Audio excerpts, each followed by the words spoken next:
Lola, on fait quoi là? Là on est parti pour la course la Templière.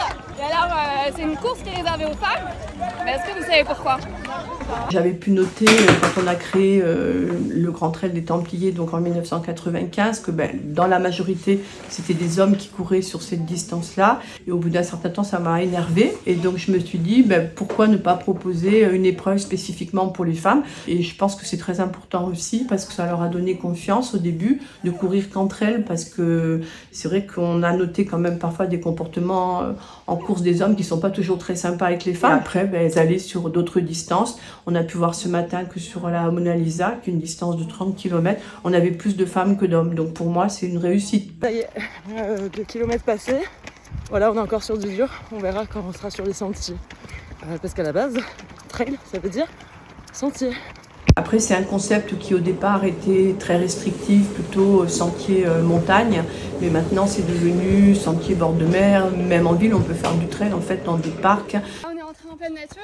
D'ailleurs, c'est la philosophie du trail. C'est aussi l'esprit d'aventure parce que même si on évolue sur des parcours qui sont balisés, il y a tout de même une petite incertitude par rapport au fait de courir sur du bitume. On évolue dans la forêt, il y a des options de parcours, de circuits qui peuvent s'offrir à vous et qui peuvent ne pas être bien balisés ou peut hésiter. Là, c'est plus du tout le même effort puisque ça descend et ça dérape. Waouh, waouh. Les premiers défis environnementaux, donc pour tous nos parcours, ils doivent être approuvés par les parcs régionaux qui sont traversés, avec des consignes qui sont très strictes. Par exemple, sur les Cévennes, il y a des zones entières où on ne peut pas traverser des ruisseaux avec les chaussures, on ne peut pas filmer avec des drones, des déchets. C'est un point qu'on a de suite pris en compte dès 1995. Parce qu'on avait noté effectivement qu'il y avait des déchets au sol. Les gens n'avaient pas conscience que c'était néfaste, c'est malheureux à dire, mais c'est vrai. Et donc on a fait un travail éducatif. On a d'ailleurs dans l'article un article du règlement qui prévoit une pénalité de temps en cas de déchets jetés. Allez, bravo! Allez! La dernière montée.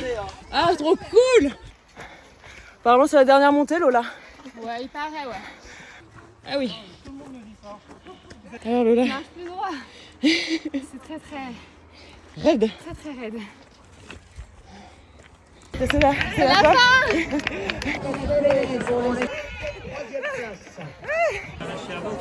Je recommence demain. Le ravito de Maboule. En vrai, rien que pour ça, ça vaut la peine de faire un trail. Magique. Ah, c'est joli là.